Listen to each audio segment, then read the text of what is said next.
Ils ne savent pas défendre et rester acculés dans leur camp. Ça n'existe pas chez Lyon. Mais pour en revenir, c'est-à-dire la statistique, je me suis en train de me dire quelle est la charnière avec un patron qu'a eu Lyon depuis combien de temps? Et malheureusement, il y a eu Umtiti. Je crois que la dernière fois, c'était Oui. nous, avec Umtiti. Umtiti seul. C'est pas longtemps. Hein. Mais à chaque fois, je sais pas si- on cherchait un duo avec Umtiti. D'accord. Et il pensait en achetant, en récupérant libre Nkoulou que c'était le cas.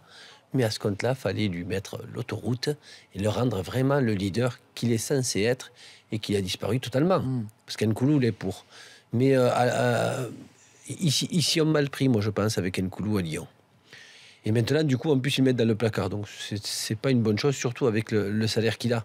Mais ça fait très longtemps que cette équipe de Lyon n'a pas une charnière centrale et un patron, parce qu'Umtiti, il est devenu patron par obligation, mais ils n'ont pas, et je suis une grande équipe qui veut le titre, qui veut jouer en Champions League, s'ils n'ont pas un patron en défense d'expérience, tu ne peux aller nulle part. Parce que même si tu as 0-0 dans un match que tu domines, ça t'aide. Mais si tu as plein d'occasions, tu ne marques pas et que tu prends un but parce que tu n'as pas un leader derrière qui est capable de colmater les brèches quand tu veux créer le surnombre, automatiquement tu le payes cher. Et Lyon le paye cher tout le temps. Et avant de vouloir recruter un très bon joueur au milieu de terrain en attaque, il te faut un patron en défense centrale qui est entre 27, 28 et 32, 33 ans. Et ça, Lyon n'en ont pas fait une obligation.